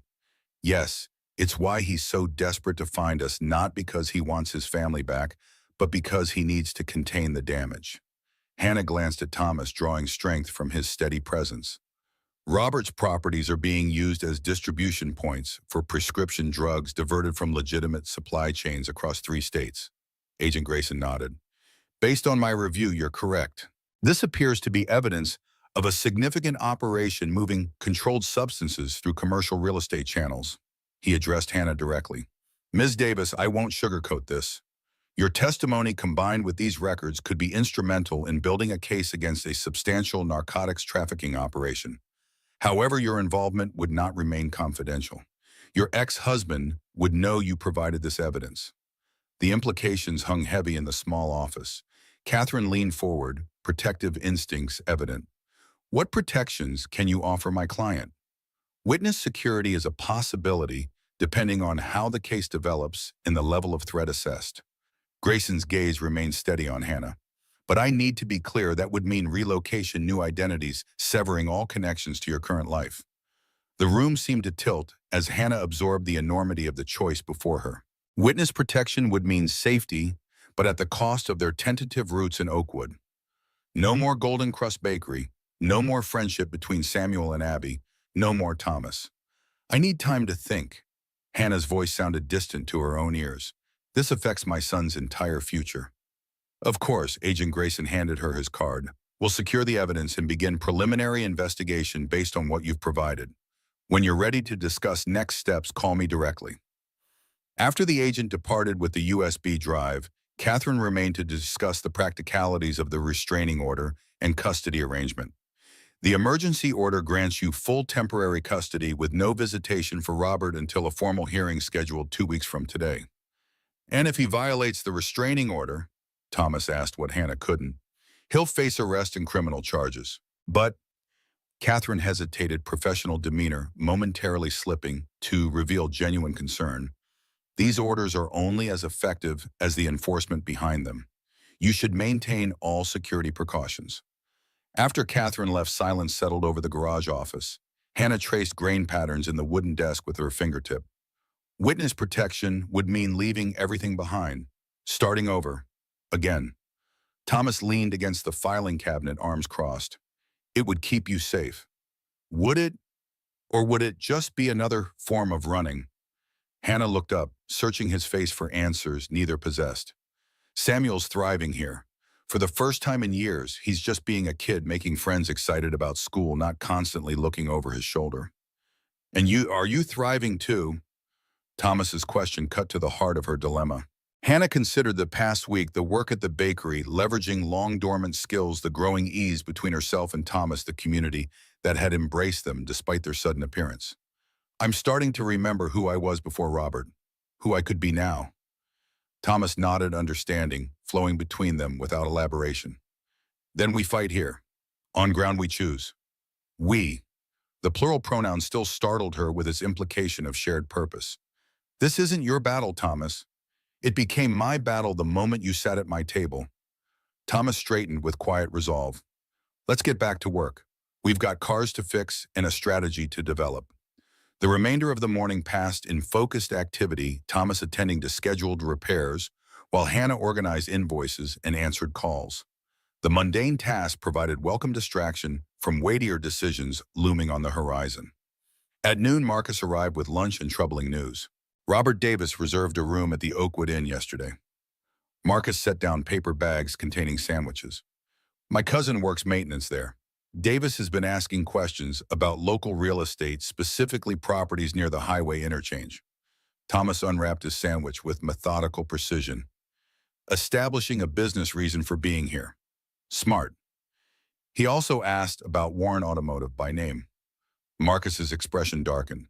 Wanted to know who owns it, how long it's been around. Hannah's appetite vanished. That's what he does before making a move, studies the terrain, identifies leverage points. Then we'd better make sure he finds nothing useful. Thomas pulled out his phone, sending a quick text. I'm calling in some help. Time to show Robert Davis that Oakwood looks after its own. By mid-afternoon, Thomas's statement began materializing into concrete action. James and Pete returned, accompanied by 3 other men, all former military friends from Marcus's church community.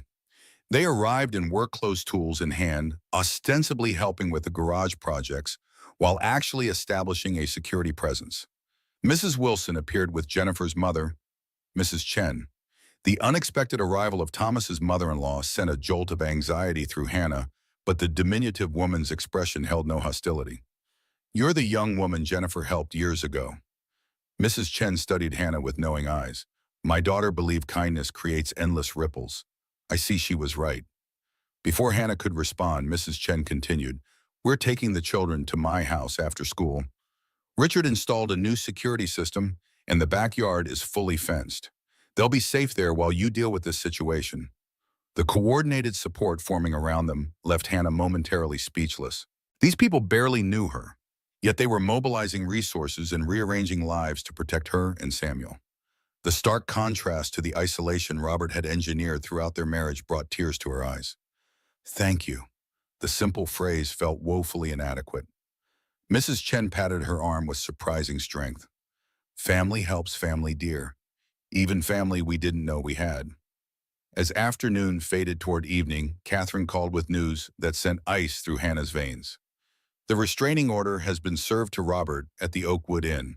According to the deputy who delivered it, his response was, and I quote, papers don't stop bullets. Thomas immediately tightened security arrangements. The children would remain at the Chen's house overnight. Hannah would stay with Thomas with James and Pete, maintaining their watch. The garage would close early, allowing them to secure both business and home before darkness fell. We should call Agent Grayson. Hannah paced Thomas's kitchen, tension radiating from her every movement. Robert's clearly threatening violence. It's not an explicit threat, legally speaking, just a crude observation. Thomas checked window locks, his movements economical and practiced. But yes, we should update Grayson and the local police. Officer Rodriguez arrived promptly after their call, taking detailed notes and promising increased patrols. We'll keep an eye on the Oakwood Inn as well, but without specific evidence of a crime, our options are limited. He's threatened us. Hannah's frustration spilled over. Isn't that enough? Technically, he made a general statement about restraining orders to the deputy serving papers. Not a direct threat. Rodriguez's expression conveyed genuine regret. I believe you, Ms. Davis, but the law requires specific evidence. After the officer departed, Hannah collapsed onto the couch, the weight of Robert's presence in Oakwood pressing against her chest like a physical force. This is exactly how it always goes. He stays just within boundaries while making it perfectly clear what he's capable of. No one can touch him because he never leaves evidence. Thomas sat beside her. Until now, that USB drive is solid evidence. Agent Grayson seemed confident it would support a case. But the investigation could take months. What happens in the meantime? Hannah pressed her palms against her eyes, trying to contain the panic threatening to overwhelm her. Robert won't wait patiently while the FBI builds a case. Then we need to force his hand, making him reveal himself in a way that can't be dismissed. Thomas's voice had taken on a quiet intensity. Draw him out somewhere public with witnesses. Hannah lowered her hands, studying him with growing alarm. You want to use me as bait. Not you. The USB drive. Thomas leaned forward, elbows braced on his knees. Robert doesn't know you've already turned it over. If he believes you still have it and that you're willing to exchange it for him, leaving you and Samuel alone permanently, he'd never agree to that. He knows once I hand it over, I'd have no protection against him coming back for Samuel later. Hannah shook her head, but her mind was already racing through possibilities. Unless he thought I'd made copies. Insurance. Thomas nodded, following her logic. Set a meeting in public. Restaurant, maybe. Tell him you have copies stored safely with instructions to release them if anything happens to you or Samuel. He'd want proof I have the original. Hannah's anxiety channeled into strategic thinking. I'd need a duplicate that looks convincing enough to pass quick inspection. I know someone who could help with that. Thomas pulled out his phone. Local computer shop owner. Owes me for fixing his delivery van last winter. The plan took shape over the next hour, a meeting scheduled for the following evening at Riverside Diner, where Hannah had first encountered Thomas. The public setting would provide some measure of safety, while the emotional significance might throw Robert off balance. Thomas would be seated at a nearby table, James and Pete positioned outside. Officer Rodriguez, now fully briefed on their strategy, would have plainclothes officers in position to witness any threats or violence. The goal isn't to trap him into taking the fake USB, Thomas explained as Hannah rehearsed the planned exchange. It's to get him to make explicit threats or admissions with law enforcement witnesses present, enough to arrest him and hold him while the FBI investigation proceeds. Hannah nodded, without doubt clawed at her conviction. And if he sees through it, then we go to Plan B, witness protection. Thomas's expression softened. I know that's not what you want, but Samuel's safety comes first always. Always. Hannah agreed, the word carrying the weight of every decision she'd made since becoming a mother. They settled into an uneasy evening routine, both hyper-aware of every sound outside the house. Thomas made dinner simple pasta that neither did more than pick at. They checked in with Mrs. Chen, speaking briefly with the children whose excitement about their impromptu sleepover remained untouched by adult concerns. After the call, Thomas retrieved a small wooden box from the mantelpiece. I want you to have this, just for tomorrow. Hannah opened it to find a simple gold chain with a small pendant, a St. Michael medal worn smooth with the handling. Thomas, I can't. It was Jennifer's. She wore it during her cancer treatments. Said it gave her courage. Thomas closed her fingers gently around the necklace. You don't have to believe in it. Just carry it. For luck. The gesture struck Hannah with unexpected force, sharing something so personal, so connected to Jennifer's memory. I'll keep it safe. Return it afterward. Thomas shook his head slightly. Jennifer would want you to have it. Protection for the journey ahead, whatever path that takes. Morning arrived with a text from Agent Grayson confirming receipt of Hannah's statement in the opening of an official investigation into Davis Properties. The legal machinery had begun grinding slowly toward justice, but offering little immediate protection. Hannah dressed with particular care, selecting clothing that projected confidence and stability, armor of a different sort for the battle ahead. Marcus had insisted she maintain her normal routine at the bakery, reasoning that any deviation might alert Robert that something was planned. The morning shift passed in a blur of cinnamon rolls and coffee orders, Hannah's hands moving through practice motions while her mind rehearsed scenarios for the evening confrontation. Would Robert maintain his public facade of concerned father? Or would the mask slip to reveal the calculating predator beneath? You're overproofing that dough. Marcus's gentle observation pulled her back to the present, nodding toward bread dough that had indeed risen past optimal volume. Hannah punched it down with perhaps more force than necessary. just nervous about tonight. There are so many ways this could go wrong. That's true of most worthwhile endeavors. Marcus wiped flour from his hands. My father used to say that courage isn't the absence of fear, but the decision that something else is more important. Samuel's future, his safety, his chance at a normal life. Hannah shaped the dough into loaves with practiced movements. That's what matters more than my fear. And maybe something else too. Marcus's knowing glance carried implications Hannah wasn't prepared to examine. She concentrated on scoring the bread loaves, avoiding his gaze. Thomas has been incredibly kind.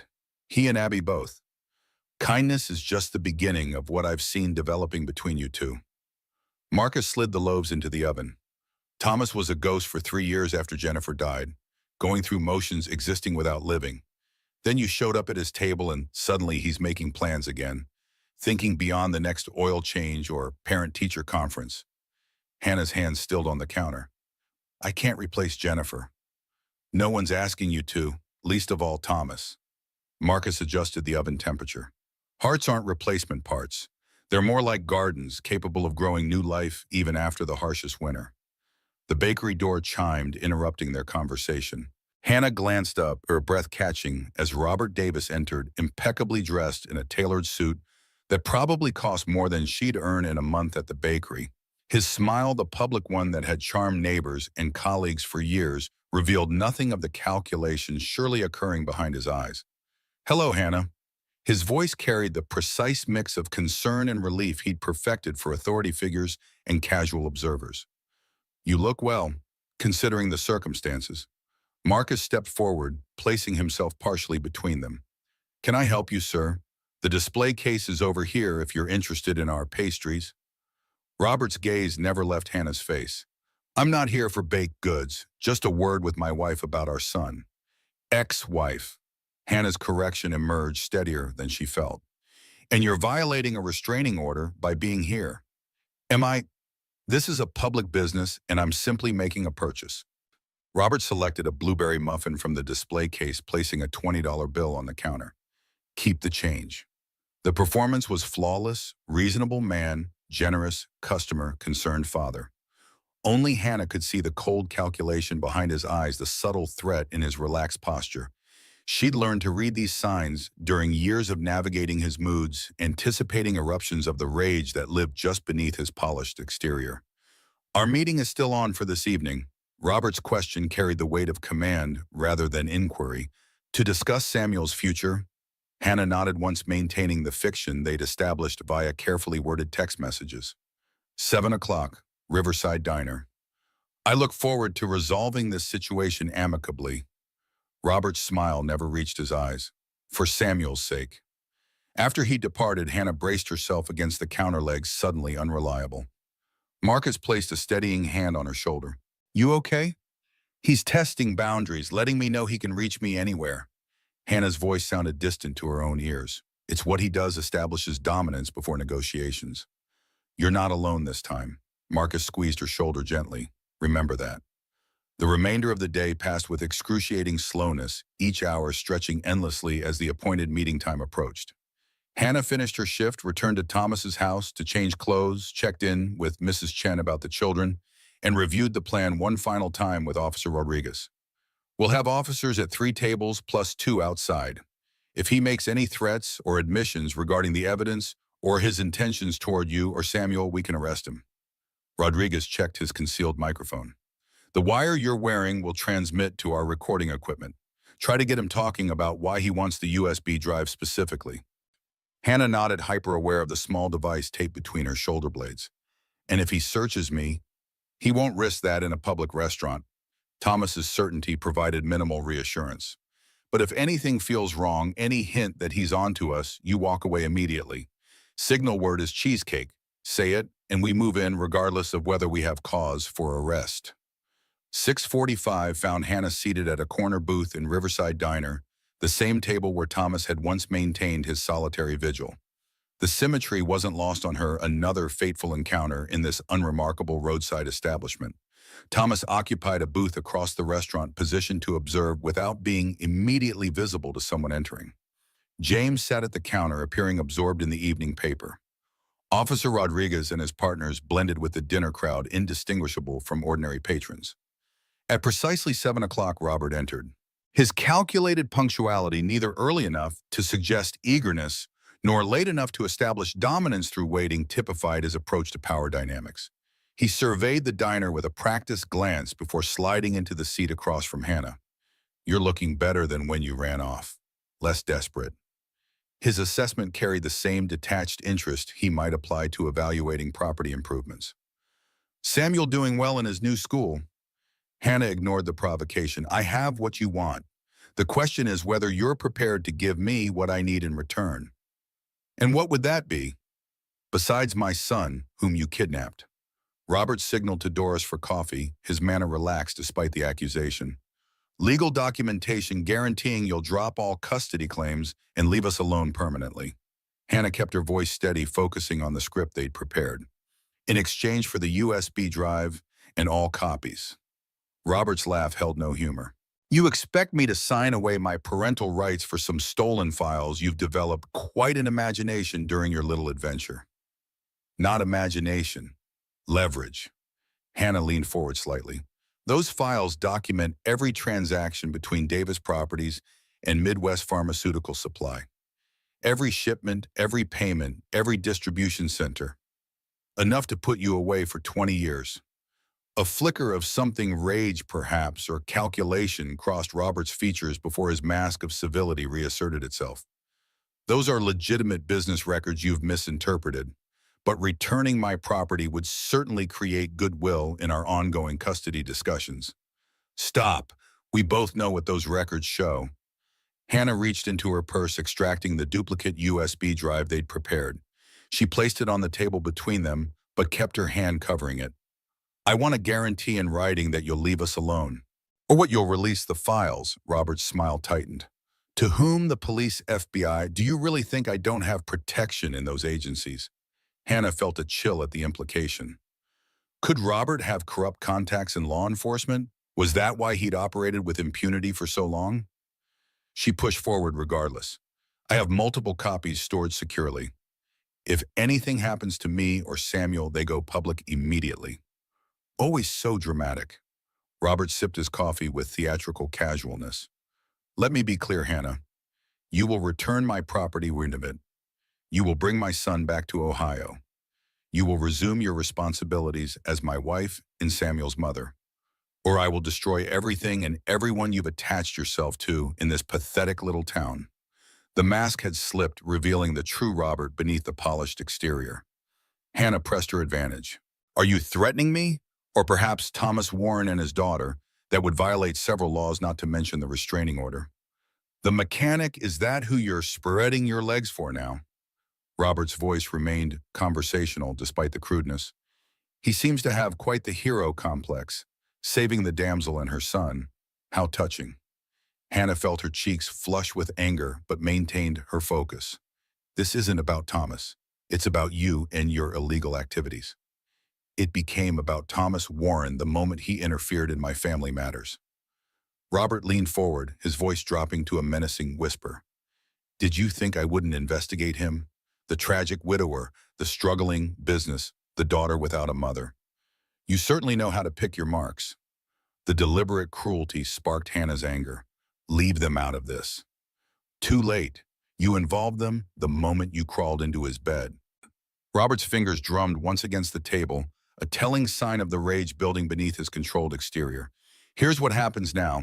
You give me the drive, all copies, and come home with Samuel where you belong. In exchange, I don't burn down Warren Automotive with your hero still inside it." The explicit threat sent ice through Hannah's veins, even as she recognized it provided exactly the evidence they needed. "You would really commit murder over these files. It wouldn't be the first time I've eliminated a problem." Robert's casual admission hung in the air between them. "Remember Martin Collins, the accountant who questioned those same transactions? Such a tragedy when his brake lines failed on that mountain road." Hannah's shock was entirely genuine. Martin's death had been ruled an accident, a treacherous road, bad weather, mechanical failure. She'd attended the funeral with Robert, watched him console the widow with seemingly genuine sympathy. "You killed him." "I protected my interests." Robert extended his hand, palm up. "The drive, Hannah. Now, she placed it in his palm, maintaining the fiction that this was the authentic evidence. You'll never see Samuel again. I've made sure of that. Robert pocketed the drive with a dismissive gesture. We'll see. I expect both of you ready to depart by noon tomorrow. I'll text the location. He stood adjusting his suit jacket with practiced precision. Don't bother alerting your new friends. It would be unfortunate if little Abby Warren lost both parents before her 10th birthday.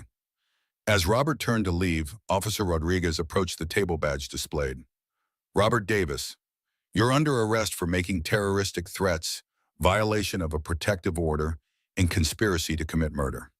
The restaurant fell silent as two more officers emerged from their positions surrounding Robert with practiced efficiency. His expression registered shock, then fury as comprehension dawned. She was wearing a wire. You have nothing without that recording.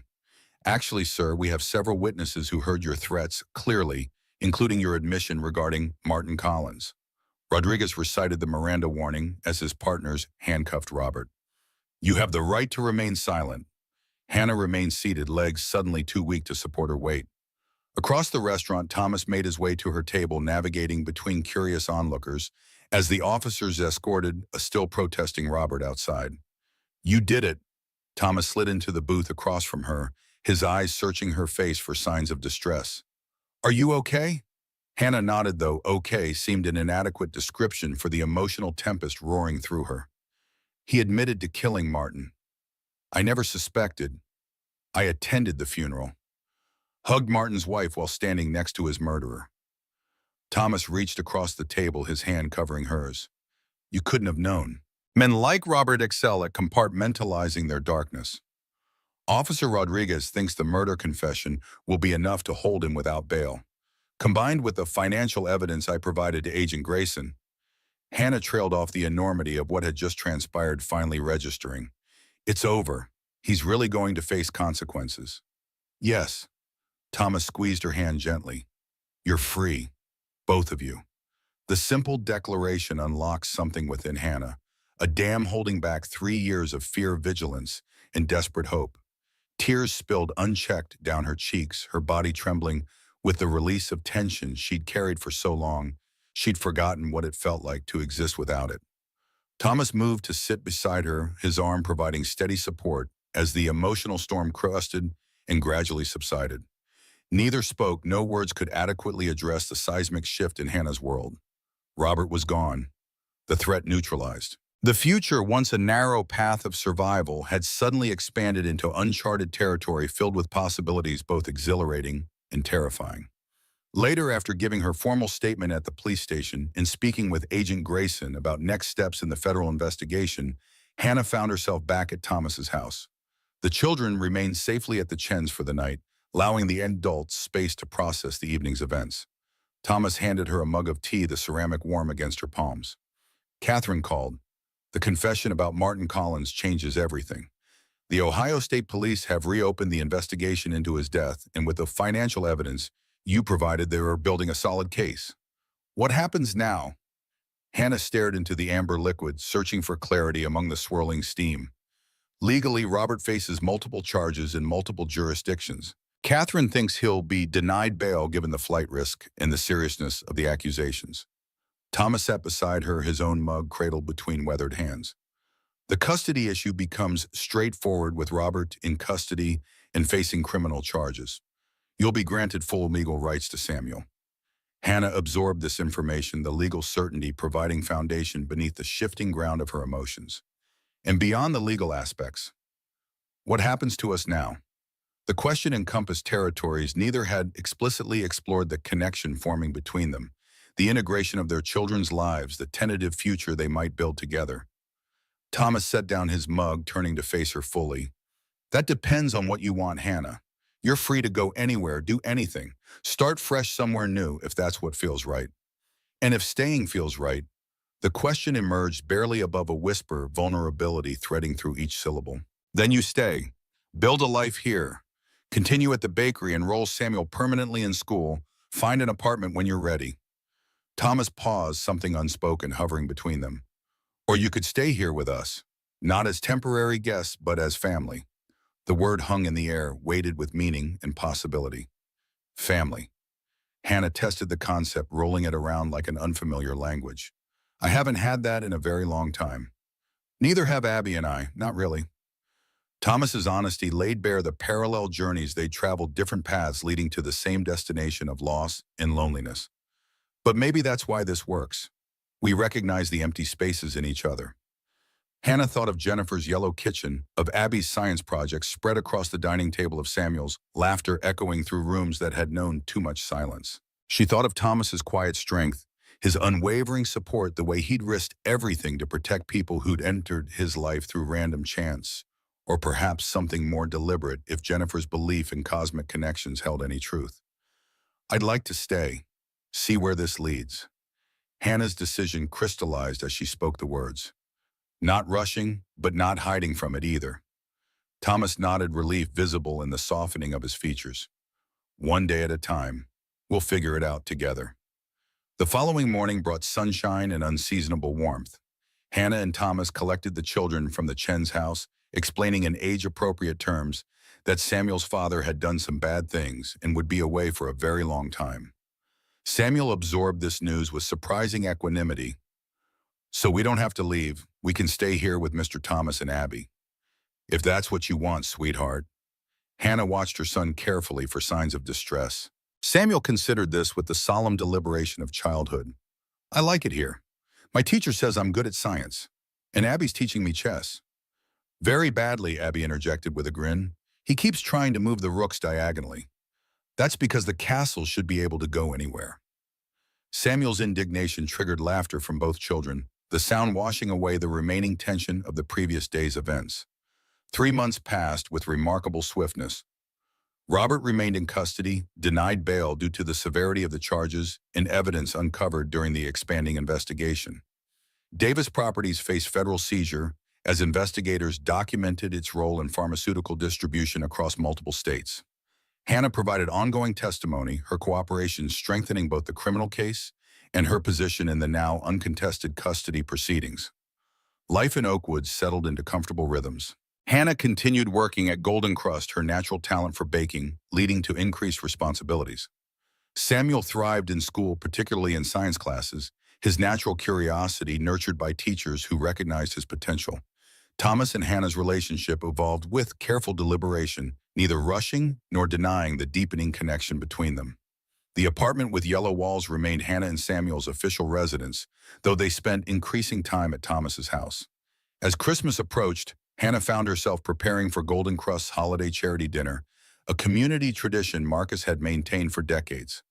This year, however, carried special significance as Marcus proposed expanding the event into a full-service meal for anyone spending the holiday alone or in need. Sweet Grace Bakery, Marcus suggested one morning, pointing to the empty storefront adjacent to his establishment. That's what we'll call your section when we expand, for those who need warmth. Hannah stared at the proposed sign design, emotion catching in her throat. Sweet Grace. Thomas told me the story how Jennifer helped you when your mother passed. Grace is what you both needed then and what you've found again now. Marcus squeezed her shoulder gently. Seems fitting. On December 23rd, Hannah stood in the newly renovated space connecting Golden Crust to what would soon become Sweet Grace Bakery. Tables filled every available inch, decorated with simple centerpieces created by Abby and Samuel. Community members had donated food for the free Christmas dinner. As guests began arriving, families struggling, financially elderly, folks without relatives nearby, individuals seeking connection during the holiday season, Hannah felt a sense of completion unlike anything she'd experienced before. This was purpose manifested, creating a space where others could find the same welcome she'd received at Thomas's table 3 months earlier. Thomas appeared beside her, looking uncharacteristically nervous. Everything's ready? Hannah nodded, surveying the room with satisfaction. Mrs. Chen is supervising the kitchen. The children are handing out cookies shaped like stars. Perfect. Thomas hesitated, his hand slipping into his pocket. Before everyone arrives, there's something I wanted to ask you. Hannah turned toward him, noting the unusual tension in his posture. What is it? Thomas withdrew a small velvet box from his pocket. This isn't a proposal, not yet. It's too soon for that, and we both know it. He opened the box to reveal a simple silver ring set with a yellow stone. But it is a promise. That when you're ready, if you're ever ready, I'll be here. We'll be here. Hannah stared at the ring speechless. The citrine stone caught the light, warm and golden like Jennifer's kitchen walls, like the future suddenly spreading before them. Thomas, you don't need to answer now, or ever if that's not what you want. Thomas closed the box, placing it in her palm. Just know that you've brought life back to places I thought would stay empty forever. You and Samuel both. Hannah closed her fingers around the box, the weight of it grounding her in this moment of unexpected grace. A year ago, I walked into a diner with my son, terrified and hopeless, and a stranger pulled out a chair.